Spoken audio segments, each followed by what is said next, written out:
مال کو خیر کہتے تھے، قرآن نے اسی چیز کو رکھا ہے۔ یہ سوچ یہ ڈیولپ کی کہ اسلام مال کے خلاف نہیں، اس کے غلط استعمال کے خلاف ہے، تاکہ وہ ایک ترکیب رائج تھی نا، اس کو اسلام نے اس کی مخالفت نہیں کی، لوگ قریب رہیں۔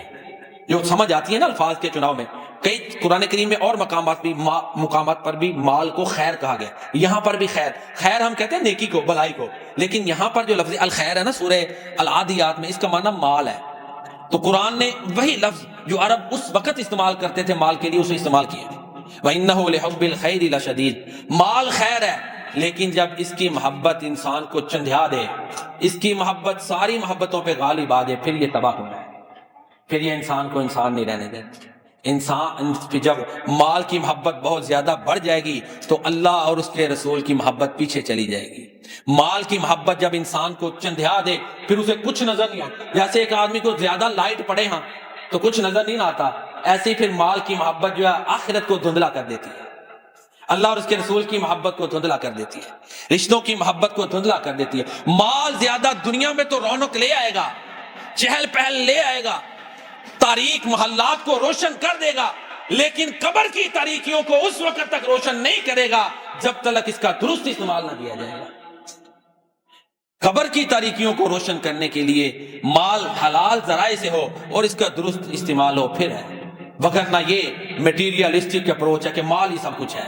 اور آج آپ دیکھ لیں ہماری جو لائف سٹائل ہے، اس میں ہم نے جو مصنوعی زندگی بنائی ہے، اس میں تو ظاہر ہے جو ہمارے ورتھ اور عزت کے پیمانے یہی ہیں۔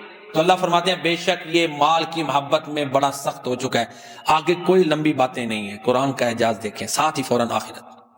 مال کی محبت نے اس کو اندھا کر دیا ہے۔ کیا اسے پتہ نہیں ہے کہ قبروں سے اکھاڑ کر ہم نے سب کو اپنے سامنے لا کے کھڑا کر دینا ہے؟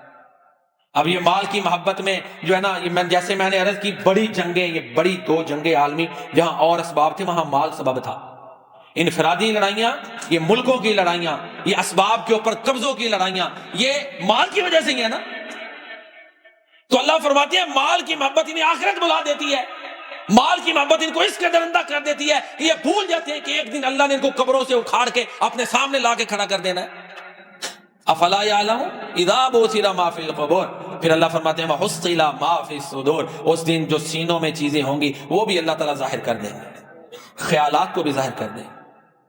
ان ربہم بہم یومئذ لخبیر، کیونکہ ان کے رب کو ان کی اچھی طرح خبر ہے، ان کے دل و دماغ، خیالات میں کیا چلتا ہے، انسانوں کے دلوں میں، دماغوں میں اللہ کو پتہ ہے، وہ سامنے لے آئے گا۔ پھر سامنے جب ہوگا تو پھر سورہ، آپ ربط دیکھیں سورہ عادیات کا اور آگے سورہ قاریہ ہے، ان کا ربط دیکھیں، تسلسل دیکھیں۔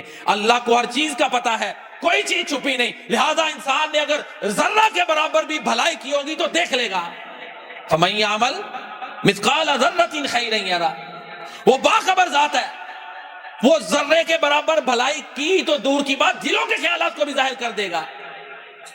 وَمَن يَعْمَلْ مِثْقَالَ ذَرَّةٍ شَرًّا يَرَهُ، اور جس نے ذرہ کے برابر بھی برائی کی ہوگی اس کو بھی دیکھ لے گا۔ ہاں، قیامت والے دن وہی کامیاب ہوگا جس کی نیکیوں کے پلڑے بھاری ہوں گے، ذرہ ذرہ نیکی تولی جائے گی، ذرہ ذرہ برائی بھی لائی جائے گی۔ پھر اما من ثقلت موازینہ، سورہ قاریہ دیکھیں، یہ ربط ہے۔